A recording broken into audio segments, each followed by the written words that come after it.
ജിന്നിനെ വിളിച്ച് പ്രാർത്ഥിക്കാം എന്ന് വാദിക്കുന്നവർ മുജാഹിദുകളിലുണ്ട് എന്ന ഒരു തെറ്റിദ്ധാരണ വളരെ വ്യാപകമായി പ്രചരിപ്പിച്ചുകൊണ്ടിരിക്കുകയാണ്. 8-9 കൊല്ലം മുമ്പ് മടവൂരികൾ പറഞ്ഞു നടക്കാൻ തുടങ്ങി. 2007 മുതൽക്ക് അത് ശക്തിപ്പെട്ടു. പിന്നീട് അത് ഖുബൂരികൾ ഏറ്റെടുത്തു. അലിമദനി മൊറയൂരും അമ്പലക്കടവ് ഫൈസിയും ഒരേ സ്വരത്തിൽ പറഞ്ഞു, ജിന്നിനെയും മലക്കിനെയും വിളിച്ചു പ്രാർത്ഥിക്കുക എന്നിടത്തേക്കാണ് KNM പോയിക്കൊണ്ടിരിക്കുന്നത്. അബ്ദുൽ ജബ്ബാർ മൗലവിയെ സ്റ്റേജിലിരുത്തിക്കൊണ്ട് എറണാകുളത്ത് വെച്ച് ഇസ്തിഖാമ എന്ന പരിപാടിയിൽ അനസ് മുസ്ലിയാരും പോലും ന്യായീകരിച്ചു, ശിർക്കല്ല, അതിൽ ശിർക്കില്ല, അതിലെവിടെ ശിർക്ക്. പിന്നെ കുറച്ചെങ്ങനെ കഴിഞ്ഞപ്പോ ചേർക്ക് തോന്നിയതിൽ ശിർക്കുണ്ട്. ആർക്കാ തോന്നിയത്? മുമ്പ് ശിർക്കില്ല എന്ന് പറഞ്ഞോൽക്കന്നെ. നിങ്ങള് അനസ് മൗലവിയുടെ അമ്പലക്കടവ് ഫൈസിയോട് അമ്പരപ്പിക്കുന്നുടകൾ എന്ന കാസറ്റ് എടുത്തു നോക്ക്. വ്യക്തമായിട്ട് ഇസ്ലാഹ് മാസിക വായിച്ചിട്ട് പറയാണ് ഇതിൽ ശിർക്കില്ല. അതുപോലെ അദ്ദേഹം തന്നെ വാഴക്കാട് പോയി പ്രസംഗിച്ചു വളർന്നു തളർന്ന മടവൂരിസം എടുത്തു നോക്ക്. വ്യക്തമായിട്ട് എവിടെ ശിർക്ക്? ഇതിൽ ശിർക്കുണ്ടെന്ന് തെളിയിച്ച മടവൂരികളെ നിങ്ങൾക്കെതിരെ സ്റ്റേജ് കയറൂല എന്നാ പറയുന്നത്. കണ്ടോ? ഇതാണ് ഇപ്പൊ എനിക്കെതിരെ നടപടി എടുക്കാണ്ടായ ഒരു ക്ലിപ്പ്. അതിലെന്തേ ഞാൻ പറഞ്ഞിട്ടുള്ളൂ, നമ്മൾ മുമ്പ് ഇങ്ങനെയാ പറഞ്ഞിരുന്നത്, ഇപ്പൊ ചില ആള് മാറ്റി പറയുന്നുണ്ട്. അപ്പൊ അബ്ദുറഹ്മാൻ സലഫിക്ക് ശിർക്കാന്ന് ബോധ്യപ്പെട്ട പിന്നെ എല്ലാവരും അങ്ങനെ അതന്നെ പറയാൻ പാടുള്ളൂ. അപ്പൊ AP പറഞ്ഞത് ശരി തന്നെയാ. ഇതൊരു അബ്ദുറഹ്മാൻ സലഫി മദ്ഹബായി മാറിക്കൊണ്ടിരിക്കുന്നുണ്ട്. മൂപ്പര് ശിർക്കാൻ തരുമ്പോൾ ഇനിയിപ്പോ ഉച്ച കഴിഞ്ഞ് മൂപ്പർക്ക് തോന്നുകയാണ് ഇലക്ഷനൊക്കെ ക്ലച്ച് പിടിക്കാതെ ഒന്നും ജനറൽ സെക്രട്ടറി ആണെന്നും കഴിയില്ല എന്നുള്ള അവസ്ഥ വന്നാൽ വീണ്ടും ശിർക്കല്ല എന്ന് പറയും. അപ്പൊ നമ്മളൊക്കെ മാറ്റി പറയണം. അത് പറ്റുമോ? മുജാഹിദുകൾ ഈ നിലപാട് സ്വീകരിച്ചത് ഇത്രയും കാലം ലോകത്തുടനീളമുള്ള സലഫി പണ്ഡിതന്മാർ സ്വീകരിച്ച നിലപാടാണ്. അതുകൊണ്ടാണ് ജബ്ബാർ മൗലവി പറഞ്ഞു ഞാൻ തിരുത്തൂലാൻ. എന്നിട്ട് തിരുത്താണോ കൊടുത്തത്? അതിനെ പറ്റി വേറൊരു കഥ ഉണ്ട്. മൂപ്പര് പറയുന്നുണ്ട്, അത് ഏപ്രിൽ വന്നിട്ട് May, June, July, August, September, October, November, December 8 മാസം കഴിഞ്ഞിട്ടാ ഇസ്ലാഹിൽ തിരുത്തു വന്നത്. ഇസ്ലാഹിൽ തിരുത്ത് വരണമെങ്കിൽ തിരുത്ത് എഴുതിയോല് കൊണ്ടുവന്നേരണ്ടേ? ഞങ്ങൾ തിരുത്താൻ പോയിട്ടില്ലല്ലോ. അമീർ ഒതുക്കെങ്കിലാണ് മാനേജർ അദ്ദേഹത്തിന്റെ അടുത്ത് കിട്ടണം. ഇവര് തിരുത്താൻ പോയി എന്നല്ല, തിരുത്താൻ പോയാൽ പിന്നെ കയ്യളിച്ചുകൊണ്ട് നടന്നു. അവരെഴുതിണ്ടാക്കി അത് തിരുത്തോട്ടല്ലേനും. ഏതായിരുന്നാലും പത്രാധിപരുടെ മറുപടി കേട്ടോളൂ. പ്രാർത്ഥന അള്ളാഹുവോട് മാത്രം എന്നാണ് ഇസ്ലാമിന്റെ അടിസ്ഥാന ആദർശം. നാളിതുവരെ ഇസ്ലാഹി പ്രസ്ഥാനം പ്രമാണം ഉദ്ധരിച്ച് സ്ഥാപിച്ചും അത് തന്നെയാണ്. എന്നാൽ ഈ ലക്ഷ്യസാക്ഷാത്കാരത്തോടെ ജന്മം കൊണ്ട ഇസ്ലാം മാസികയിൽ 2007 ഏപ്രിൽ ഒരു ലേഖനത്തിലെ ചില പരാമർശങ്ങൾ അള്ളാഹു അല്ലാത്തിനും വിളിച്ച് പ്രാർത്ഥിക്കാമെന്നതിലേക്ക് മുജാഹിദ് എത്തിച്ചേർന്നിരിക്കുന്നതിന് തെളിവായി ചില കുബൂരി മടവൂരി പ്രഭാഷണ ലേഖനം ഉദ്ധരിക്കുന്നു. എന്നിട്ട് പകൽ വെളിച്ചത്തിൽ നിന്നുള്ള അത് കൊടുത്തു. ഇതിനെക്കുറിച്ച് ഇസ്ലാഹിൽ ഒരു വിശദീകരണം പ്രതീക്ഷിക്കുന്നു. പത്രാധിപരുടെ മറുപടി: ചോദ്യത്തിന്റെ തുടക്കത്തിൽ ഇസ്ലാഹി പ്രസ്ഥാനത്തെ കുറിച്ച് ചോദ്യകർത്താവ് പറഞ്ഞ പ്രകാരം പ്രാർത്ഥന അള്ളാഹുവോട് മാത്രമേ തത്വമാണ് അന്നും ഇന്നും ഇസ്ലാഹി പ്രസ്ഥാനം പ്രതിദാനം ചെയ്യുന്നത്. അതിൽ യാതൊരു മാറ്റവുമില്ല. എന്നാൽ ചോദ്യകർത്താവ് എടുത്തുദ്ധരിച്ച വാചകങ്ങളിൽ നിന്നും അള്ളാഹു അല്ലാത്തവരോടുള്ള പ്രാർത്ഥിക്കൽ അനുവദനീയമാണെന്ന സങ്കല്പം ലേഖകൻ ഉദ്ദേശിച്ചിട്ടേയില്ല. വിജനപ്രദേശത്തും തന്റെ ശബ്ദം കേൾക്കുന്നത് ആരാകട്ടെ അവരെന്നെ സഹായിക്കട്ടെ എന്നാലേ അള്ളാഹുവിന്റെ അടിമകളെ എന്ന് വിളിച്ചാൽ അതിൽ അബൗദികതയോ ശിർക്കോ ഇല്ല എന്ന് മാത്രമേ ലേഖകൻ ഉദ്ദേശിച്ചിട്ടുള്ളൂ. മദ്യപിച്ചാൽ ശിർക്കാവുകയില്ല എന്ന് പറഞ്ഞാൽ മദ്യപിക്കൽ അനുവദനീയമാണെന്ന് ഗവേഷണം നടത്തുന്നത് വിഡ്ഢിത്തമല്ലേ? നമ്മുടെ ജീവിതത്തിലെ ഒരു സാഹചര്യത്തിലും ജിന്നിനോട് സഹായം തേടാൻ ഖുർആനിലും ഹദീസിലും തെളിവില്ല. ഇത്തരം ദുഷ്പ്രചരണങ്ങളെ കരുതിയിരിക്കുക. ഇപ്പൊ തിരുത്തു കൊടുത്തു എന്നാ പറഞ്ഞത്. തിരുത്തെന്താ കൊടുത്ത്? ശിർക്കാണെന്നാ കൊടുത്ത്? അല്ല, ലേഖകൻ അങ്ങനെ ഉദ്ദേശിച്ചിട്ടില്ല. മദ്യപിച്ചാൽ ശിർക്കല്ല എന്ന് പറഞ്ഞാൽ മദ്യപിക്കാമെന്ന് വ്യാഖ്യാനിക്കുന്നത് ശരിയാണോ? അപ്പൊ സലാം സല്ലമി എഴുതി, ശിർക്ക് കള്ളുകുടി പോലെ ഹറാമത്രേ എന്ന് മൂപ്പര് എഴുതി. ശിർക്കല്ല ഹറാമത്രേ. അപ്പൊ ഹറാമാണെന്ന് തിരുത്തി, ശിർക്കാന്ന് തിരുത്തിയിട്ടില്ല. വേണമെങ്കിൽ തന്നെയും അപ്പൊ അത് തിരുത്തല്ല, വിശദീകരണമാണ്, യാതൊരു സംശയമല്ല. പിന്നെ യാ ഇബാദല്ലാഹ് അഈനൂനി എന്ന് ചോദിച്ച് കേട്ട അപ്പൊ തന്നെ ശിർക്കാണെന്ന് പറയണമെന്നാണല്ലോ അബ്ദുറഹ്മാൻ സലഫി പറയുന്നത്. എന്നാ സുഹൃത്തുക്കളെ, ഇവിടെ അബ്ദുറഹ്മാൻ സലഫിയുടെ പുതിയൊരു ക്ലിപ്പുകൾ കേട്ടോളി. അത് ഇടക്കിടക്കൊന്ന് നിർത്തി ബയാൻ ചെയ്യേണ്ട ക്ലിപ്പാ. നല്ലോണം കേട്ടോളി. എനിക്ക് 2 ചോദ്യങ്ങളാണ് ചോദിക്കാനുള്ളത്. അത് മറ്റു 2 പേരുടെ ചോദ്യങ്ങളാണ്. ധൈര്യമുണ്ടെങ്കിൽ ഈ സദസ്സിൽ ചോദിക്കാൻ ധൈര്യമുണ്ടോ എന്ന് ചോദിക്കുകയും എന്നാൽ ഇവിടെ വരാൻ ധൈര്യം കാണിക്കാതിരിക്കുകയും ചെയ്ത 2 പേരുടെ 2 ചോദ്യങ്ങളാണ്. അതായത് ഇപ്പോ സലഫി സൂചിപ്പിച്ചതുപോലെ ഷിർക്കിന്റെ ഒരുപാട് വശങ്ങൾ പറയുകയുണ്ടായി. അള്ളാഹുവിനോട് മാത്രമേ പ്രാർത്ഥിക്കാൻ പാടുള്ളൂ എന്നും, എന്നാൽ ആ പ്രാർത്ഥന നേർച്ച മറ്റുള്ളവരോട് അർപ്പിക്കാൻ പാടില്ല എന്നും, അത് മുഹമ്മദ് നബി സല്ലല്ലാഹു അലൈഹി വസല്ലമ ആണ് ചെയ്തതെങ്കിൽ പോലും അത് അള്ളാഹു ഒരിക്കലും പൊറുക്കില്ല എങ്കിൽ KNM അല്ലെങ്കിൽ മുജാഹിദ് പ്രസ്ഥാനം തന്നെ അത് ചെയ്യുകയാണെങ്കിൽ അള്ളാഹ് ഒരിക്കലും പൊറുക്കില്ലല്ലോ. വിഷയം പറയാൻ കാരണം, വിജനമായ സ്ഥലത്ത് വെച്ച് ആരെങ്കിലും ഒരാൾ അള്ളാഹുവിന്റെ അടിമകളെ, അത് ജിന്നാകട്ടെ മലക്കാകട്ടെ ആരും ആയിക്കോട്ടെ, എന്നെ സഹായിക്കൂ എന്ന് വിളിച്ച് പ്രാർത്ഥിച്ചാൽ അത് ശിർക്കാകുകയില്ല എന്ന് മുജാഹിദിന്റെ നേതാവ് ഇബ്നു കസീർ തന്റെ തഫ്സീറിൽ വിവരിച്ചു എന്നും, മാത്രമല്ല അത് ഇബ്നു കസീർ അല്ലേ എന്ന് പറഞ്ഞ് തള്ളാൻ കഴിയില്ല, ഇസ്ലാഹിൽ തന്നെ അത് പരാമർശിച്ചിട്ടുണ്ട് എന്നും അദ്ദേഹം സൂചിപ്പിക്കുകയുണ്ടായി. സത്യത്തിൽ ഇതിന്റെ എന്താണ് അടിസ്ഥാനം? ഇതിൽ ശിർക്കുണ്ടോ? എന്താണ് ഇതുകൊണ്ട് ഉദ്ദേശിക്കുന്നത്? 2009 ജബ്ബാർ മോളിന്റെ ലേഖനം വന്ന് 2 കൊല്ലം കഴിഞ്ഞിട്ട് ചോദ്യം നല്ലോണം ശ്രദ്ധിക്കണം. ഇതിൽ ശിർക്കുണ്ടോ? യാ ഇബാദുള്ള ഐനുനി ശിർക്കുണ്ടോ? തിരുത്താൻ പോയിൽ പ്രമുഖനായ ആളാണ് അബ്ദുറഹ്മാൻ സലഫി. എന്നിട്ട് ജബ്ബാർ മോളിക്ക് ബോധ്യപ്പെട്ടില്ല. എന്നിട്ട് ഈ ശിർക്കുള്ള ആളെ വെച്ചുകൊണ്ടിരിക്കുക. പിന്നെ എന്തായാലും മൂപ്പർക്ക് ഏതായാലും ബോധ്യപ്പെട്ടിട്ടുള്ളോ? എന്നാ മൂപ്പരെ മറുപടി കേട്ടോളി. യാ ഇബാദല്ലാഹ് അഈനൂനി എന്ന് വിജനമായ സ്ഥലത്ത് ഒരാളും രക്ഷിക്കാൻ ഇല്ല എന്ന് തോന്നുന്ന സ്ഥലത്ത് ഒരാള് വിളിച്ചു തേടാമോ എന്നതാണ് പ്രശ്നം. അങ്ങനെ ഒരു ഹദീസ് വന്നിട്ടുണ്ട് എന്നാണ് പ്രസ്തുത റിപ്പോർട്ട്. ആ ഇബാദല്ലാഹ് എന്ന് പറഞ്ഞാൽ ആരാ? മരിച്ചുപോയ ആളുകളോട് സഹായം ആവശ്യപ്പെട്ടുകൊണ്ട് പ്രാർത്ഥിക്കുന്നത് ശിർക്കാണ്. ജീവിച്ചിരിപ്പുള്ളവരോടും ദുആ ചെയ്യുന്നത് ശിർക്കാണ്. അപ്പൊ ദുആയിലേ ശിർക്കാകുള്ളൂ. പഠിച്ചോളി.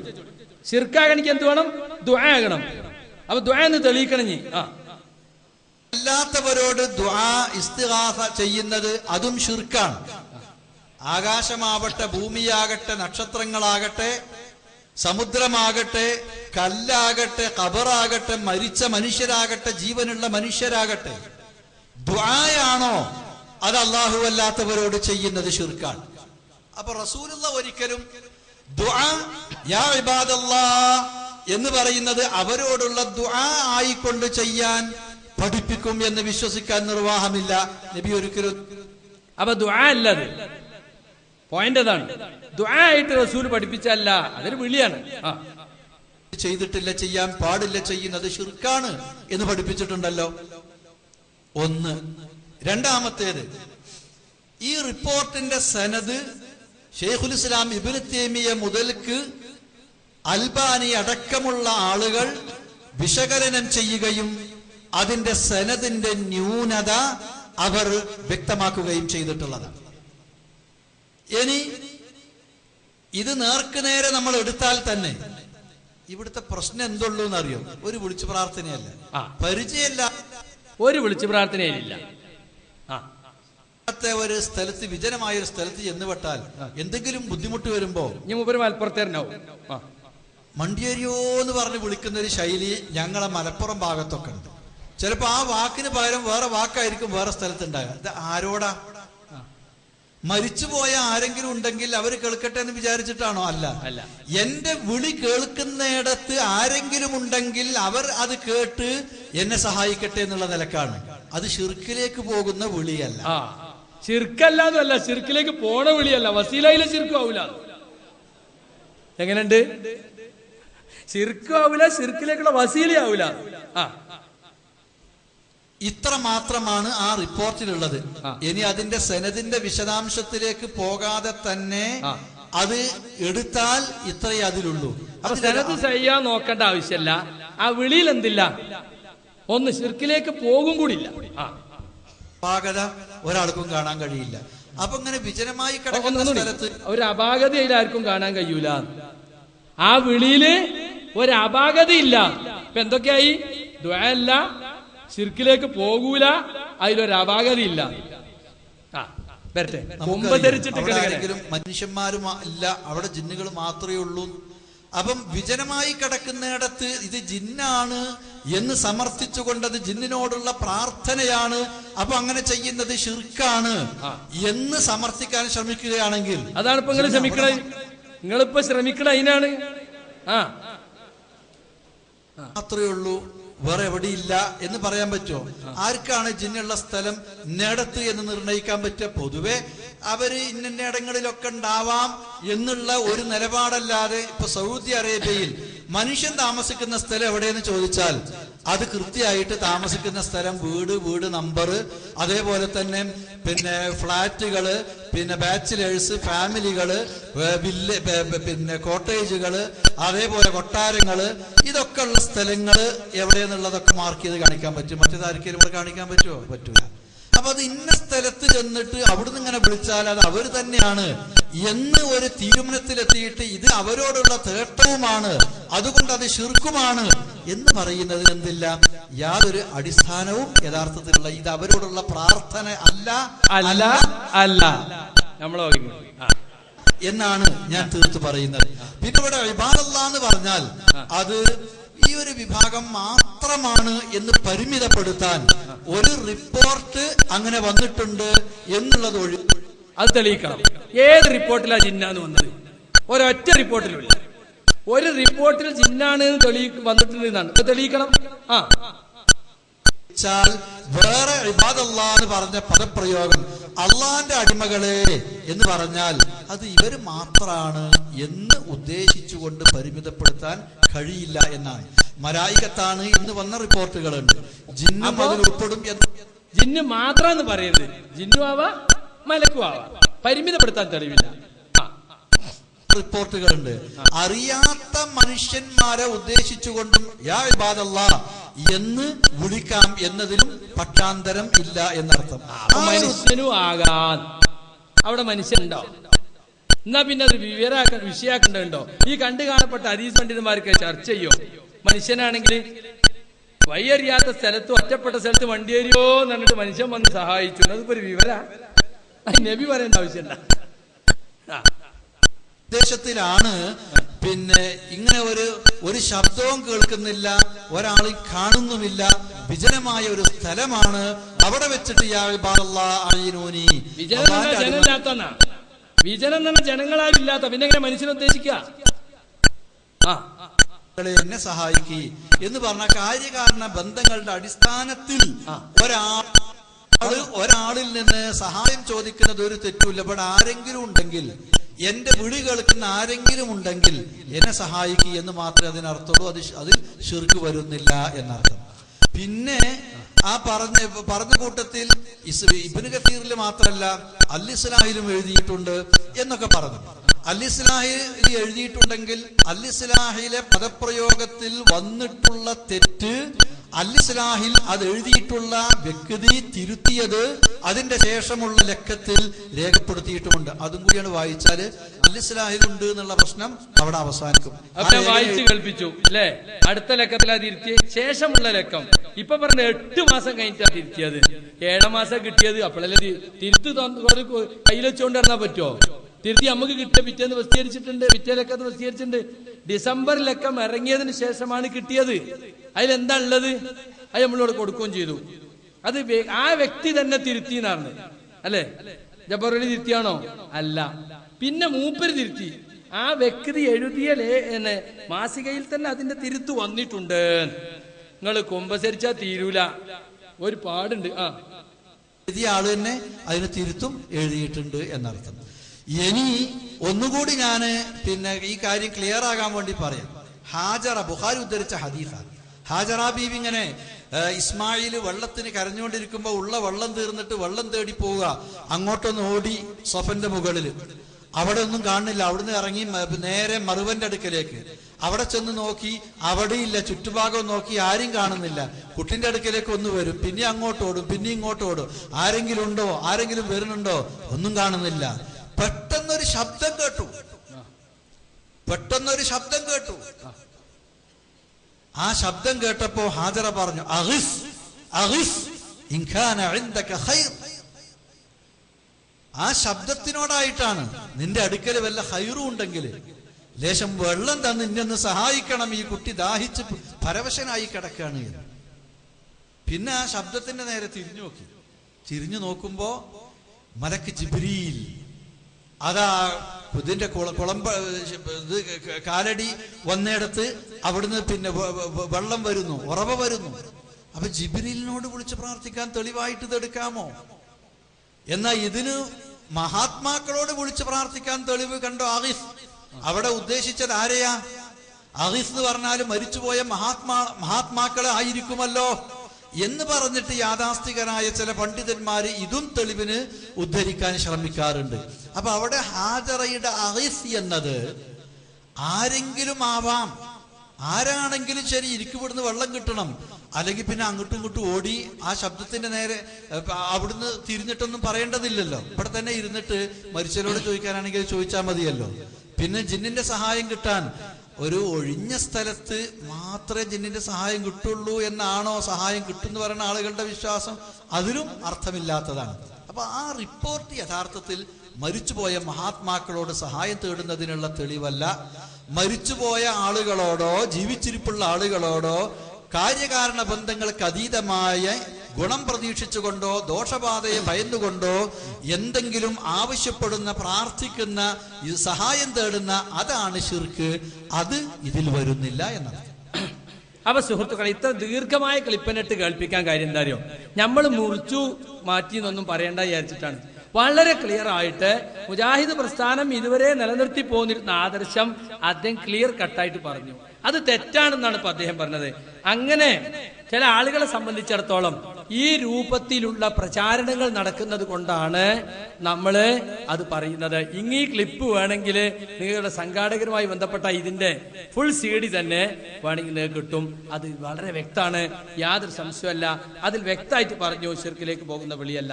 ഇത് നമ്മളൊക്കെ തിരുത്തണം. ഇത് അബ്ദുറഹ്മാൻ സലഫിക്ക് മനസ്സിലായ കാലത്ത് അന്നെങ്ങാനും ഞാൻ ഇതിനെതിര് പറഞ്ഞെങ്കിൽ ഞാൻ പുറത്തായിട്ടുണ്ടാവും. കാരണം അദ്ദേഹത്തിനെതിരെ പറയാൻ പാടില്ലല്ലോ. ഇപ്പൊ ഇദ്ദേഹം അത് മാറ്റി, അപ്പൊ ഞാനും മാറ്റണം. അതാ ഇവിടുത്തെ പ്രശ്നം. വേറെ ഇവിടെ പ്രശ്നമൊന്നുമില്ല. മൂപ്പര് മാറ്റിയപ്പോ എല്ലാരും മാറ്റണം. അല്ലെങ്കിൽ മാറ്റിയില്ലെങ്കിൽ ഇവിടെ സംഘടന നിൽക്കാൻ പറ്റൂല. ഈ രൂപത്തിലാണ് മൂപ്പരാപ്പ അറിഞ്ഞിടത്തപ്പ നമ്മളുള്ളത്. നമ്മൾ പഠിച്ചത് സലഫി പണ്ഡിതന്മാരിൽ നിന്ന് പഠിച്ചു മനസ്സിലാക്കിയത് അതാണ്. അതിന് മാറ്റം വരുത്താവുന്ന ഒരു തെളിവും ഈ മൂവർ സംഘം ഇവിടെ കൊണ്ടുവന്നിട്ടില്ല. സുഹൃത്തുക്കളെ, ഇതൊക്കെ ഇങ്ങനെയൊക്കെ പറയേണ്ടി വന്നതിൽ വളരെ ഖേദമുണ്ട്, വിഷമമുണ്ട്. 5-6 മാസത്തോളം സഹിച്ച് വീട്ടിലിരിക്കുകയായിരുന്നു. ഇതൊന്നും പറയേണ്ടെന്ന് വിചാരിച്ചിട്ട് എന്തെങ്കിലും ഒരു പരിഹാരം നമ്മളെ നേതാക്കന്മാരുണ്ടാക്കും എന്ന് വിചാരിച്ചിട്ട് പലരും പറഞ്ഞു നോക്കി ഇത് പരിഹരിക്കണം. ഓൽക്ക് പരിഹരിക്കാനുള്ള പ്രശ്നമല്ല, ഓൽക്ക് ആധാരം വാങ്ങിയാൽ മതി. ആധാരം ഇങ്ങോട്ട് കൊണ്ടിരിപ്പ, ആളൊന്നും ഇവിടെ വേണ്ട. ഈ രൂപത്തിലേക്ക് നീങ്ങിയിട്ട് നമ്മളെ പേരിൽ ശിർക്ക് ആരോപിച്ചു. പുറത്തായിക്കോളി, നമ്മൾ അനുഭവിക്കുന്നു. അധികാരങ്ങളയിലാണ്, ശീലങ്ങളയിലാണ്, ജനാധിപത്യ രീതി നിങ്ങളാ വന്നത്, ആയിക്കോട്ടെ. പക്ഷെ ശിർക്ക് ആരോപിച്ചാൽ അത് വിടൂല. അത് വിടൂല എന്ന് മാത്രമല്ല, കേരളം മുഴുവൻ ഞങ്ങൾ വിശദീകരിക്കുമ്പോൾ കഴിഞ്ഞ ഒരു വർഷമായി ഏകപക്ഷീയമായ വിശദീകരണങ്ങളുമായി നടന്ന് മുവഹിദുകളുടെ മേൽ ശിർക്ക് ആരോപിച്ചിട്ട് നിങ്ങൾ മുന്നോട്ട് പോവുകയാണ്. എന്തെല്ലാം ആളുകൾ ഉണ്ടാക്കിയതറിയോ? മടവൂരികള് അബ്ദുൽ ജബ്ബാർ പോലെ വിളിച്ച് ചോദിച്ചു, റഖീബ് അതീദ് ഹാദിർ അല്ലേ, അവരോട് ചോദിച്ചാൽ ശിർക്കാവോ? ഇപ്പൊ മൗലിയൊന്നും ചോദിക്കാൻ പാടില്ല, തെറ്റാണത്. അല്ല, ശിർക്കാവോ എന്ന് പറയാൻ പറ്റൂല. കണ്ടോ, റഖീബ് അതീദിനെ വിളിക്കാൻ. ഒരു കാര്യം ശിർക്കല്ല എന്ന് പറഞ്ഞാൽ അത് ചെയ്യാന്ന് അതിന്റെ അർത്ഥം തന്നെ. ശിർക്കാകാത്ത എന്തെല്ലാം കാര്യം ഞാൻ ചെലൂരിൽ പറഞ്ഞ അടുത്ത പോയിന്റ് അതാ, ഒന്ന് കാണിച്ചു കൊടുക്കും. സംഗതി കുഴപ്പമൊന്നുമില്ല, തെറ്റ് മനസ്സിലായാൽ തിരുത്തണം, അത് സംശയമൊന്നുമില്ല. പക്ഷെ അന്ന് പറഞ്ഞ തൗഹീദിന്റെ മാനദണ്ഡം ശിർക്കിന്റെ മാനദണ്ഡം ഇപ്പൊ മാറിപ്പോയി. അതാ മാനദണ്ഡം. ഏത് മാനദണ്ഡത്തിന്റെ അടിസ്ഥാനത്തിലാണ് അന്ന് അതിന് ശിർക്കില്ല എന്ന് പറഞ്ഞത്? ഇപ്പൊ അത് ശിർക്കാണ് എന്ന് പറഞ്ഞ ഏത് മാനദണ്ഡത്തിന്റെ അടിസ്ഥാനത്തിലാ? അത് ജനങ്ങളോട് പറയണ്ടേ? കുറെ കാലം 2012 വരെ ശിർക്കല്ല എന്നും എവിടെ ശിർക്ക് എന്ന് ചോദിക്കാം. ഇപ്പൊ പറഞ്ഞു ശിർക്കല്ല എന്ന് പറഞ്ഞവനൊക്കെ പുറത്താക്കും എന്നെടുത്ത് കണ്ടങ്ങള്. അപ്പൊ സുഹൃത്തുക്കളെ, ആളുകൾക്ക് മാറ്റി പറയാം, താല്പര്യങ്ങൾക്കനുസരിച്ച് അങ്ങോട്ടും ഇങ്ങോട്ടൊക്കെ പറയാം. പക്ഷെ ഒരു ആദർശ പ്രസ്ഥാനത്തിന്റെ ആദർശമാണ് ഇവിടെ ചോദ്യം ചെയ്യപ്പെടുന്നത്. നിങ്ങൾ ആദർശത്തിന് എന്താ സ്ഥിരതല്ലേ? നിങ്ങൾ തൗഹീദിന്റെ ആളുകളാണെന്ന് പറഞ്ഞിട്ട് ഇപ്പോഴും തൗഹീദ് ഏത് ശിർക്കേത് എന്ന് നിങ്ങൾക്ക് എന്നെ തിരിഞ്ഞിട്ടില്ലേ എന്ന് എതിരാളികൾ ചോദിക്കുന്ന ദുരന്തം അത് ഈ പ്രസ്ഥാനം മൊത്തത്തിലാണ് ഏറ്റെടുക്കേണ്ടത്. അതിനെ സംബന്ധിച്ച് ചില ആളുകൾക്കൊന്നും വിഷമം ഉണ്ടാവില്ല, നമുക്കൊക്കെ അത് വലിയ വിഷമുണ്ട്. അപ്പോ അതാണ് ഒരു കാര്യം. ശിർക്കല്ല എന്ന് പറഞ്ഞാൽ തെറ്റല്ല എന്ന് പ്രചരിപ്പിക്കാണ്. ശിർക്കല്ലാത്തൊക്കെ ചെയ്യാൻ പറ്റുമോ? ഇസ്ലാമിൽ ആകെ ശിർക്ക് മാത്രമേ ഉള്ളൂ തെറ്റായിട്ടുള്ളത്. ശിർക്കല്ല എന്ന് പറഞ്ഞാൽ ശിർക്കല്ല, അത് ചിലപ്പോൾ കുഫറായിരിക്കും, ചിലപ്പോൾ ഹറാമായിരിക്കും, അല്ലെങ്കിൽ കറാഹത്തായിരിക്കും, പലതും ആയിരിക്കും. അത് പറയണ്ടേ? ഇപ്പൊ ചില ആളുകൾ ചോദിക്കാൻ, എന്നാ ജബ്ബാർ മൗലി അവിടെ എന്താ ഹറാം എന്ന് പറയാഞ്ഞത്? ഹറാം എന്ന് പറയാൻ പറ്റില്ല, കാരണം മൂപ്പരയിൽ മനുഷ്യൻ എഴുതിപ്പോയി. ഞാൻ മൂപ്പരോട് നിങ്ങൾക്ക് പറ്റിയ തെറ്റ് അതാണ്, മനുഷ്യൻ അവിടെ എഴുതാൻ പാടില്ല. കാരണം എന്താ? ഒച്ച കേൾക്കുന്ന ദൂരത്തുള്ള മനുഷ്യനോട് സഹായം ചോദിക്കൽ ഹറാമാകുമോ? മനുഷ്യൻ മലക്ക് ജിന്ന് ബ്രാക്കറ്റ് കൊടുത്തില്ലേ? മനുഷ്യൻ അതിന്റെ ഇടയിലുള്ളതുകൊണ്ട് ഹറാം എന്ന് ഹുക്കം പറയാൻ പറ്റൂല. പിന്നെ സുഹൃത്തുക്കളെ, ഇപ്പൊ മനുഷ്യനോട് സഹായം ചോദിക്കൽ, മനുഷ്യനോട് സഹായം ചോദിക്കുന്ന ഹുക്കം എന്താ? യെസ് ഓർ നോ എന്ന് പറഞ്ഞ മാതിരി ശിർക്ക് അല്ലെങ്കിൽ ശിർക്കല്ല എന്ന് മാത്രം പറയാൻ പറ്റുമോ? പറ്റൂല. ഒരാൾ മനുഷ്യനോട് സഹായം ചോദിക്കാണ്, സഹായം ചോദിക്കണ വിഷയം എന്താ നോക്കണം, സഹായം ചോദിക്കേണ്ട മനസ്ഥിതി എന്താ നോക്കണം. ഒരു ദിവ്യനായ മനുഷ്യനോടാ ചോദിക്കണത്, അയാൾ മുമ്പിലുണ്ട്, പക്ഷെ ചോദിക്കണ എന്താ? എന്റെ രോഗം മാറ്റിത്തരണേ, എന്നെ രക്ഷപ്പെടുത്തണേ. അവ മുമ്പിലുണ്ട്, ഹാദിറാണ്, ജീവനുണ്ട്, ഖാദിറാണ്. പക്ഷെ ഖാദിറല്ല, ചെയ്യാൻ കഴിയൂല, കഴിയാത്ത കാര്യമാണ് ചോദിക്കണത്, അള്ളാഹ്ക്ക് മാത്രം കഴിയുന്ന കാര്യമാണ് ചോദിക്കണത്. അതുകൊണ്ട് ശിർക്കായി. ഇനി ഒരു സാധാരണ കാര്യത്തിന് ചുമടം നിന്റെ തലേക്ക് വെച്ചേരണേ, അത് ജായിസാണ്, വേണമെങ്കിൽ പുണ്യമാണ്. ഞമ്മക്ക് ആ വീടൊന്ന് കൊള്ളയടിക്കുക, ഒന്ന് സഹായിക്കണേ, ഒരു പാര തരണേ, ഒരു ചുറ്റിക തരണേ. അപ്പോഴോ ഹറാമായ ചോദ്യാണ്. അപ്പൊ ശിർക്കിന് കാര്യങ്ങൾ ചോദിച്ചാൽ ശിർക്കാവും, ഹറാമായത് ചോദിച്ചാൽ ഹറാമാവും, ജായിസാന്ന് ചോദിച്ചാൽ ജായിസാവും. ഇതാ മനുഷ്യന്മാരോട് സഹായം ചോദിച്ചാലുള്ള ഹുക്കുമ്. പെട്ടെന്ന് ഹുക്കുമ് പറയാൻ പറ്റൂല. അതുപോലെ തന്നെയാണ് ഇവിടെയും. അപ്പൊ അബ്ദുൽ ജബ്ബാർ പോലി ഹറാം എന്ന് പറയാതിരുന്നത് അതിന് മനുഷ്യൻ കൂടി ഇതുകൊണ്ടാണ്. പിന്നെ മൂപ്പര് പറയണേ, എനിക്ക് അവിടെ ഹുക്കുമ് പറയൽ എന്റെ പരിപാടിയല്ല, ഹുക്കും പറയാൻ ഞാൻ ഉദ്ദേശിച്ചിട്ടില്ല. അമ്പലക്കടവിന് എന്തൊക്കെ പ്രാർത്ഥന ആവൂല എന്ന് പഠിപ്പിച്ചു കൊടുക്കൽ എന്റെ ഉദ്ദേശം. അവിടെ ജിന്ന് അഭൗതികല്ല, മലക്ക് അഭൗതികല്ല എന്ന് പറഞ്ഞു പഠിപ്പിക്കലാണ് എന്റെ ഉദ്ദേശം എന്നാണ് അബ്ദുൽ ജബ്ബാർ പോലി അതിനെപ്പറ്റി പറഞ്ഞത്. പിന്നെ സുഹൃത്തുക്കളെ, മലക്കിനോട് ചോദിക്കാനുള്ള പ്രശ്നം തന്നെയല്ല. കാരണം മലക്കിനെ പറ്റിയ ഒരു മുസ്ലിമിന്റെ വിശ്വാസം എന്താ? ലാ യഅസൂനല്ലാഹ മാ അമറഹും വയഫ്അലൂന മാ യുമറൂൻ. അള്ളാഹു കൽപ്പിച്ചതെന്തോ അത് പ്രവർത്തിക്കുകയല്ലാതെ അതിനെതിരെ പ്രവർത്തിക്കാൻ കഴിയൂല. അള്ളാഹു അവരെ ചില ഡ്യൂട്ടികൾ ഏൽപ്പിച്ചിട്ടുണ്ട്, അത് കൂട്ടാതെ കുറക്കാതെ നിർവഹിക്കുകയല്ലാതെ നമ്മൾ പറയുന്നതിനനുസരിച്ച് മാറ്റാനോ മറിക്കാനോ തിരിക്കാനോ ഒന്നും അവർക്ക് കഴിയില്ല. അപ്പൊ അതാണ് ഒരു മുസ്ലിമിന് മലക്കിനെ പറ്റിയുള്ള വിശ്വാസം. ആ വിശ്വാസം മനസ്സിൽ വെച്ചുകൊണ്ട് ഒരാള് മലക്കെ എന്നെ ചെയ്തു തരണേ, മലക്കെ അങ്ങനെ ആക്കണേ എന്ന് പറഞ്ഞാൽ അത് മലക്കിനെ കളിയാക്കലാണ്, മലക്കിന് ചെയ്യാൻ കഴിയാത്താണത്. മലക്കിനെ സംബന്ധിച്ചിടത്തോളം മലക്കിനെ പരിഹസിക്കലാണ്, ഇസ്ലാമിന്റെ അഖീദയെ പരിഹസിക്കലാണ്, അത് കുഫറാണ്. അല്ല, ഒരാൾ ചോദിക്കുന്നത് എവിടുന്ന് വിളിച്ചാലും മലക്ക് കേൾക്കും, എവിടുന്ന് വിളിച്ചാലും അത് കാണും, സഹായിക്കും എന്ന ഉദ്ദേശത്തിലാണോ, അത് ശിർക്കായി. അപ്പൊ ആ ഉദ്ദേശം അല്ലെങ്കിൽ ചോദിക്കാൻ പറ്റുമോ? പറ്റൂല, ഹറാമാണ്. നബിയെ ചോദിച്ചിട്ടില്ല, സഹാബത്ത് ചോദിച്ചിട്ടില്ല. അത് പുട്ടിന് തേങ്ങടും പോലെ ഞാൻ പറഞ്ഞെന്തിനാ അറിയോ? ക്ലിപ്പ് മുറിച്ചാളുടെ അടിയാണ്. അതുകൊണ്ടാണ് ഇടക്കിടക്ക് അത് ഓർമ്മപ്പെടുത്തുന്നതിനാണ്. അപ്പൊ സുഹൃത്തുക്കളെ, നമ്മളെ സംബന്ധിച്ചിടത്തോളം ഇങ്ങനെ ചർച്ച തന്നെ ഇവിടെ ഉണ്ടായതിനാ. ഇത് ഈ മൂവർ സംഘം ഇവിടെ കൊണ്ടുവന്നതാണ്, യാതൊരു സംശയമല്ല. ഇനി കേട്ടോളി, അനീഫ് മുസ്ലിയാർ, ആ മുസ്ലിയാരല്ലേ, അനീഫ മൗലവി പറയാണ് അത് ജായിസ് ആക്കാൻ ശ്രമിക്കുന്നു. ഇനി ഈ തൗഹീദിന്റെ സന്ദേശവും ഏറ്റെടുത്തുകൊണ്ട് ഈ സമൂഹത്തിലേക്ക് നീങ്ങുകയും അത് പഠിപ്പിക്കുകയും ചെയ്യേണ്ടവർ നമ്മളാണ്. അതുകൊണ്ട് തന്നെ ഈ വിഷയം പഠിക്കണം, ഇത് മനസ്സിലാക്കണം, നമ്മുടെ മനസ്സിലുള്ള തെറ്റായ ധാരണ തിരുത്തണം.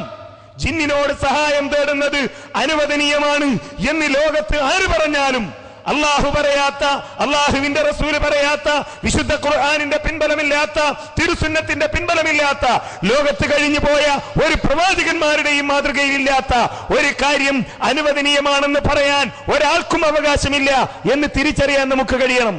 അപ്പൊ ആരോപണം അനുവദനീയാക്കുന്നുണ്ട് എന്ന് നിഴൽ യുദ്ധമാണല്ലോ. നിഴൽ യുദ്ധം നടക്കണേ. ഇവിടെ ആരോ ജിന്നിനോട് സഹായം ചോദിക്കൽ അനുവദനീയമാണെന്ന് പറയുന്നുണ്ട്, അത് നിങ്ങൾ വിശ്വസിക്കരുത്, ഒരു തെളിവില്ല.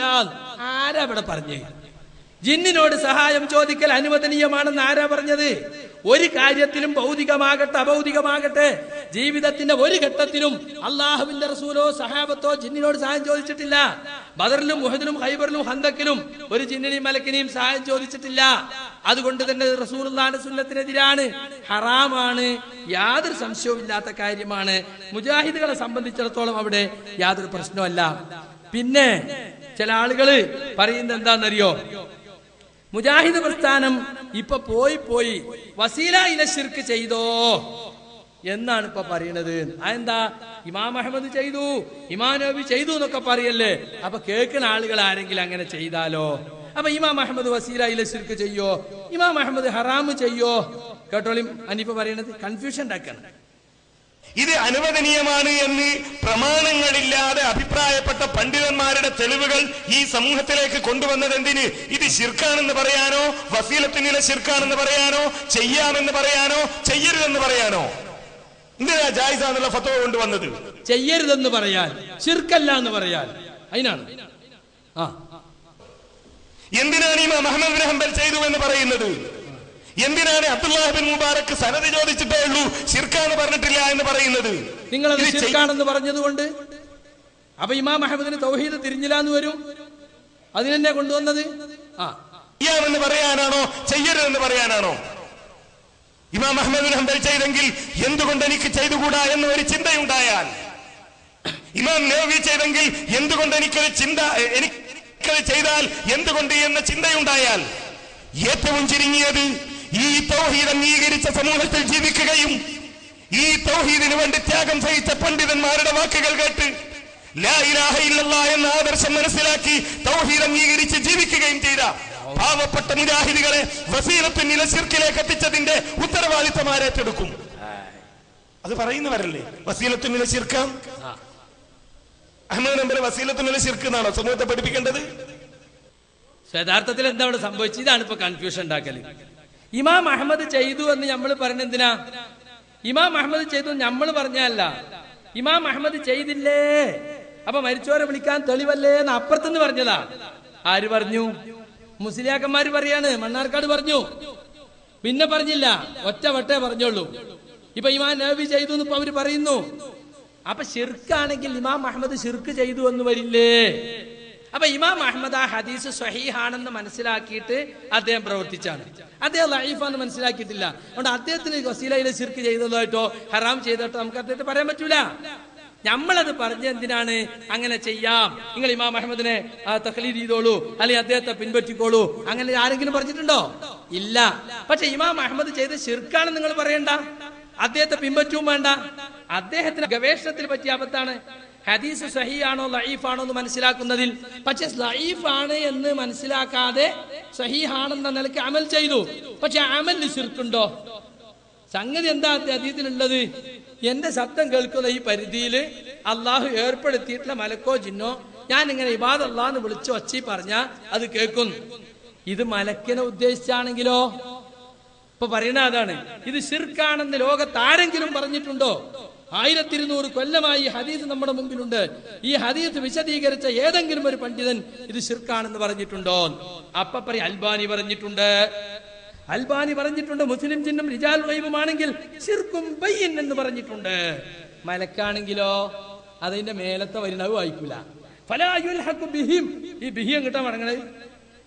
ബിഹി എങ്ങട്ടാ മടങ്ങണേ? ഇബാദല്ലാ എന്നതുകൊണ്ട് ഉദ്ദേശിക്കുന്നത് മലക്കുകളാണ് എന്ന് തോന്നിപ്പിക്കുന്ന റിവായത്തുണ്ട്.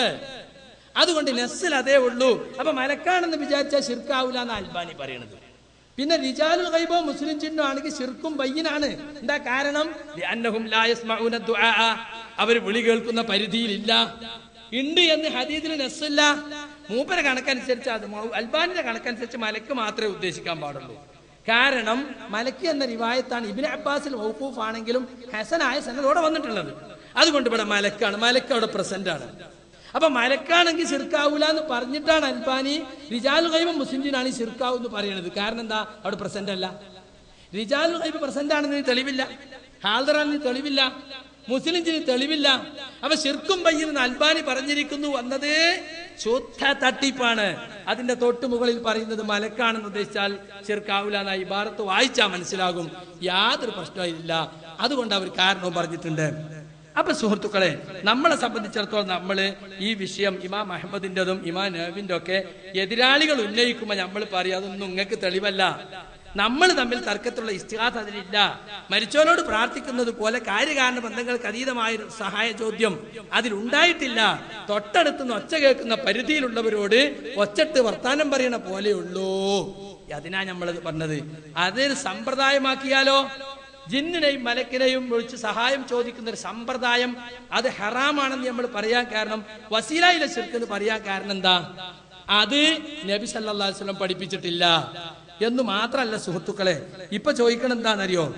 ആദ്യം മുസ്ലിം ജിന്നാണെങ്കിൽ കുഴപ്പമില്ല, കാഫിർ ജിന്നാണെങ്കിൽ ആ കുഴപ്പം. അപ്പൊ ആദ്യം ഇന്റർവ്യൂ നടത്തണ്ടേ? കേട്ടോളി, കൺഫ്യൂഷൻ ഉണ്ടാക്കുന്ന കേട്ടോളി. അത് മുസ്ലിം ജിന്നിനോട് ചോദിച്ചാൽ കുഴപ്പമില്ല, കാഫിർ ജിന്നിനോട് ചോദിച്ചാൽ കുഴപ്പമാണ്. ഒരാൾ ഇരുട്ടത്ത് പോവാണ്, അയാളെ കയ്യിൽ വെളിച്ചൊന്നുമില്ല, ഒരൊച്ച കേട്ട്. അപ്പൊ ആദ്യം ചോദിക്കേണ്ടത് എന്താ? ജിന്നെ വെളിച്ചം തരുമോന്നോ ചോദിക്കേണ്ട, അല്ലെ ജിന്നെ ചോദിച്ചു മുസ്ലിം ആണോ കാഫറാണോന്നോ? ആദ്യം എന്ത് ചോദിക്കേണ്ടി വരും? ജിന്നെ മുസ്ലിം ആണോ? പണ്ട് ഒരു കടങ്കഥ ഉണ്ടായിരുന്നു. ഒരു 2 ഡോറ്, ആ 2 ഡോറിന് 2 കാവൽക്കാര്, ഒരാൾ സത്യം മാത്രമേ പറയൂ, ഒരാൾ കളവേ പറയൂ. ഈ സത്യം പറയുന്നത് ആരാന്ന് കണ്ടെത്തിയിട്ട് വേണം നന്മയിലേക്ക് പോകാൻ എന്നൊക്കെ ഉള്ള ഒരു കടങ്കഥ. അതേമാതിരി ആദ്യം ജിന്നിനോട് ചോദിക്കണത്, ജിന്നെ നീ മുസ്ലിം ആണോ കാഫറാണോ? ജിന്ന് പറയുന്നു ഞാൻ മുസ്ലിമാണ്. വിശ്വസിക്കാൻ പറ്റുമോ? ഇല്ല. കാരണം എന്താ? കാഫറായ ജിന്ന് സത്യം കളവ് പറയില്ലേ ഞാൻ മുസ്ലിമാണ്? പണ്ഡിതന്മാർ പറഞ്ഞിട്ട് ജിന്നൊരു ഹദീസ് റിപ്പോർട്ട് ചെയ്താൽ സ്വീകരിക്കാൻ പറ്റൂല. എന്തുകൊണ്ടാ? ഇയാളെ അവസ്ഥ എന്താണെന്ന് അറിയില്ല. ഈ ഞാൻ മുസ്ലിമാണ് എന്നൊരു ജിന്ന് പറഞ്ഞാൽ ഈ ജിന്നിനോട് പിന്നെ ആ ജിന്ന് പറയുന്നത് വിശ്വസിക്കാൻ കഴിയില്ല. പിന്നെ എങ്ങനെ മുസ്ലിം ജിന്നിനോട് ചോദിക്കാം? മുസ്ലിം ജിന്നിനോട് ചോദിച്ചാൽ ശിർക്കല്ല, കാഫിർ ജിന്നിനോട് ചോദിച്ചാൽ ശിർക്ക് എന്ന് പറയണമെങ്കിൽ ഇത് നമുക്ക് മനസ്സിലാണ്ടേ? അതാണ് വിശദീകരണങ്ങളിലേക്ക്, അള്ളാന്റെ റസൂല് പറഞ്ഞതിനപ്പുറത്തുള്ള വിശദീകരണങ്ങളിലേക്ക് നമ്മൾ പോയാലുണ്ടാകുന്ന ഒരു പ്രയാസം. അത് നിങ്ങൾ പ്രയാസം ഉണ്ടാക്കുകയാണ്, വെറുതെ ഉണ്ടാക്കുകയാണ്. ഇതായിരിക്കാം മുസ്ലിം ജിന്നാണോ കാഫിർ ജിന്നാണോ എന്ന് അറിയേണ്ടതായിരിക്കാം. സഹായം ചോദിക്കേണ്ടതാണ് എന്ന് പറഞ്ഞോൽക്കല്ലേ ഞങ്ങൾക്ക് എന്താ അറിയേണ്ട ആവശ്യം? ഏത് ജിന്നു ആയിക്കോട്ടെ, ഞങ്ങൾക്ക് ഇവിടെ സഹായം ചോദിക്കണമെന്ന് അഭിപ്രായം ഉണ്ടോ? മുസ്ലിം ജിന്നായാലെന്ത്, കാഫിർ ജിന്നായാലെന്ത്? സഹായം ചോദിക്കാമെന്ന് പറയുന്നവരോട് പോയി വയലറിനൊടുക്ക, ഞങ്ങളോട് പറയണ്ട. എന്നിട്ട് ഇന്റർവ്യൂ നടത്തണമല്ലോ. അപ്പൊ ഇത് കൺഫ്യൂഷൻ ഉണ്ടാക്കിയാണ്. മുസ്ലിം ജിന്നാണോ കാഫിർ ജിന്നാണോ എന്ന് നമുക്ക് അറിയില്ല. അതുകൊണ്ട് തന്നെ വസീലയിലെ ശിർക്ക് എന്ന് പറഞ്ഞതും പഠിച്ചു വെച്ചോ തൗഹീദ് ആദ്യക്കെന്ന്. ഇത് മുസ്ലിം ജിന്നാണ് എന്ന് പറഞ്ഞ് കാഫിർ ജിന്ന് വരും, ചെറിയ സഹായങ്ങളൊക്കെ ചെയ്യും. അപ്പൊ ഇവനയിൽ വീഴും. പിന്നെ ഇവനെ കുഫറിലേക്കും ശിർക്കിലേക്കും കൊണ്ടുപോകും. അങ്ങനെ ശിർക്കിലെത്തും. അതാണ് വസീലയിലെ ശിർക്ക്, ശിർക്കിലേക്കുള്ള മാർഗം. ഇത് സാധനം ജിന്നാണ്. പുറമേയുള്ള ശത്രു വരികയാണെങ്കിൽ കാണാൻ പറ്റും. ഇത് മനസ്സ് തോന്നിച്ച് അങ്ങനെ കൊണ്ടുപോയി ശിർക്കിലെത്തിക്കും. അതുകൊണ്ടാണ് ആ ബാബ് അടക്കണം. ജിന്നിനോട് സഹായം ചോദിക്കുക എന്ന കവാടം അടക്കണം. അത് ശിർക്കിലേക്കുള്ള മാർഗമായി തീരും. ആദ്യമൊക്കെ ഭൗതിക സഹായം ചോദിക്കും, പിന്നെ അഭൗതികം ചോദിക്കാൻ തുടങ്ങും. അങ്ങനെ ശിർക്കിലെത്തും. അത് വസീലയിലെ ശിർക്ക്. വസീലയിലെ ശിർക്ക് എന്ന നിലയ്ക്ക് ഹറാമാണ്. അപ്പൊ ചോദിക്കാം എന്ന് പറയുന്നവർക്ക് മുസ്ലിം ആണോ കാഫറാണോ എന്നൊക്കെ അറിയണ്ടുള്ളൂ. അത് അറിയാൻ സാധിക്കൂല എന്നുള്ളതുകൊണ്ട് തന്നെ ചോദിക്കണ്ടെന്നുണ്ടാവും. മനസ്സിലായില്ലേ? കൺഫ്യൂഷൻ തീർന്നില്ലേ? അത് നമ്മക്ക് മനസ്സിലാവൂല മുസ്ലിം കാഫിറാണ്, അതുകൊണ്ടാ ചോദിക്കാൻ പാടില്ല. നമ്മളെ ശിർക്കിൽ എത്തിക്കുന്ന സാധനം അത് എന്ന് മനസ്സിലാക്കണം. ഇനി കേട്ടോ നിങ്ങൾ ഹാദിറും ഗായിബും. അടുത്ത് കേട്ടോ പണ്ഡിതന്മാര് നൽകിയ ഫത്വയിൽ എന്താ ഉള്ളത് നമുക്ക് നോക്കാം. അമ്മൽ ജിന്നു, എന്നാൽ ജിന്ന് ഫഹുക്മു ഹാദിരിഹിം കഗായിബിഹിം, ഫഹുക്മു ഹാദിരിഹിം കഗായിബിഹിം. ഹാദിറായ ജിന്നിന്റെയും ഗായിബായ ജിന്നിന്റെയും ഹുക്ം ഒരുപോലെയാണ്. ലാ തജൂസുൽ ഇസ്തിആനതു ബിഹിം, അവരോട് സഹായം തേടൽ അനുവദനീയമല്ല. ഫീ ശൈഇൻ മിനൽ അശ്യാഇ, ഒരു കാര്യത്തിലും, ഫീ ശൈഇൻ മിനൽ അശ്യാഇ, ഒരു കാര്യത്തിലും അവരോട് സഹായം തേടൽ അനുവദനീയമല്ല എന്ന് പറഞ്ഞാൽ അതിന് തെളിവെന്താ പറഞ്ഞത്? ഇയ്യാക നഅ്ബുദു വ ഇയ്യാക നസ്തഈൻ. തെളിവ് പറഞ്ഞത് ഇയ്യാക നഅ്ബുദു വ ഇയ്യാക നസ്തഈൻ, നിന്നെ മാത്രം ഞങ്ങൾ ആരാധിക്കുന്നു, നിന്നോട് മാത്രം ഞങ്ങൾ സഹായം തേടുന്നു എന്ന ആയത്തിന്റെ അടിസ്ഥാനത്തിൽ. അതേപോലെ വൈദസ്തഇൻത ഫസ്തഇൻ ബില്ലാഹ്, നീ സഹായം തേടുകയാണെങ്കിൽ അള്ളാഹുവിനോട് സഹായം തേടുക എന്ന ഹദീസിന്റെ അടിസ്ഥാനത്തിലാണ്. അപ്പൊ ഇത് രണ്ടും, ഈ ആയത്തും ഈ ഹദീസും മരുഭൂമിക്ക് ബാധകല്ലേ? അതെല്ലായിടത്തും ബാധകമാണ്. അതിന് തന്നെ മനസ്സിലാക്ക. അത് ഇസ്തിആനത്ത് ഏതാ? ഇബാദത്താകുന്ന ഇസ്തിആനത്താണ്. നമ്മൾ ഇയ്യാക നഅ്ബുദു ഇയ്യാക നസ്തഈൻ മുസ്ലിയാക്കന്മാര് പറയും, നിങ്ങൾ ഭാര്യയോട് കഞ്ഞി ചോദിക്കാറില്ലേ? ഹോട്ടലിൽ പോയിട്ട് ചായ തരുമെന്ന് ചോദിക്കാറില്ലേ? ഈ തെങ്ങുമ കയറി തരുമെന്ന് ചോദിക്കാറില്ലേ? അതൊക്കെ ശിർക്കാണോ? അപ്പൊ നമ്മൾ പറയും അവിടെ ഇസ്തിആനത്ത് എന്ന് പറഞ്ഞ ഇബാദത്താകുന്ന ഇസ്തിആനത്താണ്. ഇബാദത്താകുന്ന ഇസ്തിആനത്ത് ആരോടും പാടില്ല, ഗായിബിനോടും പാടില്ല, ഹാദിറിനോടും പാടില്ല. അത് ഫത്വന്റെ ഒരു കഷ്ണ. ഈ കഷ്ണം മാത്രമേ വായിക്കുള്ളൂ. അതിന്റെ മേലെന്ന് വായിക്കണം. എന്താ ചോദ്യം എന്നറിയോ? ജമിയത്തുൽ ഉലമയുടെ ഫത്വയിൽ തെറ്റിദ്ധരിപ്പിച്ച ലജ്ന ദായിമയുടെ ഫത്വയാണ്. ഫിൽ ബൽദത്തിൽ ലത്തി യസ്കുനു ഫീഹാ അശ്ർകു മുന്തശിറുൻ ബികുല്ലി മലാഹിരി. ജമിയത്തുൽ ഉലമ തന്നെ കൊടുത്ത അർത്ഥം കേട്ടോളി. ഞാൻ താമസിക്കുന്ന നാട്ടിൽ ഔലിയാക്കളോടും സജ്ജനങ്ങളോടുമുള്ള സഹായം തേടൽ, മാരണം, ക്ഷുദ്രവിദ്യകൾ പോലുള്ള ശിർക്കിന്റെ എല്ലാ രൂപങ്ങളും വ്യാപിച്ചിരിക്കുന്നു. എന്നിട്ടോ وقد وضع في يدي كتاب عنوان علاج الأمور السحرية وكتاب الشرك ومظاهره. സിഹിർ ചികിത്സയെക്കുറിച്ചും ശിർക്കിനെക്കുറിച്ചുമുള്ള 2 പുസ്തകങ്ങൾ എനിക്ക് കിട്ടി. വജത്ത് ഫിയാ ജുംലത മിനൽ അഹാദീസ് സ്വഹീഹത്തിൽ നബി സല്ലല്ലാഹു അലൈഹി വസല്ലം തുബീഹുർ റുഖാ ബിൽ ഖുർആൻ. ഖുർആൻ കൊണ്ട് റുഖിയ അനുവദിക്കുന്ന കുറെ ഹദീസുകൾ ഞാൻ അതിൽ കണ്ടു.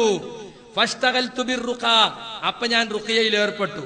വലികസ്റത്തി ഇഖ്റാജി സിഹ്രി വലികസ്റത്തിൽ മർള, രോഗികൾ വർദ്ധിച്ചു. ഖുസൂസൻ അല്ലദീന ബിഹിം സിഹ്റുൻ ഔ സർഉൻ, സിഹ്റോ അല്ലെങ്കിൽ പിന്നെ അപസ്മാരമോ ഉള്ള. അങ്ങനെ അസ്ബഅതു അർഖി ലൈലൻ വനഹാറ, ഞാൻ രാത്രിയും പകലൊക്കെ മന്ത്രിക്കാൻ തുടങ്ങി. ഇത് നബിക്ക് മാത്രമേ പാടുള്ളൂ എന്നാണ് ഇവലെ വാദട്ടോ. റസൂലിന് മാത്രമേ ഇങ്ങനത്തെ റുഖിയുള്ളൂ. സർഇനുള്ള റുഖിയ, ജിന്നിനിറക്കുന്ന റുഖിയൊക്കെ റസൂലിന് മാത്രം ഖാസാണ്. അത് പറഞ്ഞോ ലജ്നന്റെ മറുപടിയില്? അപ്പൊ ലജ്നന്റെ മറുപടി വേണ്ടേ മാത്രം എടുക്കുക. എന്നിട്ട് ചോദ്യം എന്താ? ഫഹൽ യജൂസുലി അൻ അസ്തഈന ബിജിന്നിയിൻ, എനിക്കൊരു ജിന്നിനോട് സഹായം ചോദിക്കാൻ പറ്റുമോ? ലി അജ്ലി ഇഖ്റാജി സിഹ്രി, സിഹിർ ചെയ്തിട്ട് എവിടെയോ കൊണ്ടുപോയൊക്കെ കുഴിച്ചിട്ടുണ്ടാവും, അത് പുറത്തെടുക്കാൻ വേണ്ടി. സിഹിർ പുറത്തെടുക്കാൻ ജിന്നിന്റെ സഹായം തേടാൻ പറ്റുമോ? ഔ അംരിഹി അൻ യബ്ഹസ അനി തമാഇമിൽ മഖ്ഫിയ, അല്ലെങ്കിൽ എനിക്കൊരു ജിന്നിനോട് കൽപ്പിക്കാൻ പറ്റുമോ? എവിടെയോ ഏലസുകൾ മറച്ചു വെച്ചിട്ടുണ്ട്, ക്ഷുദ്രപ്രവർത്തനങ്ങൾ ചെയ്ത് ഏലസുകൾ എവിടെയോ കുഴിച്ചിട്ടിട്ടുണ്ട്, അത് എവിടെയാണ്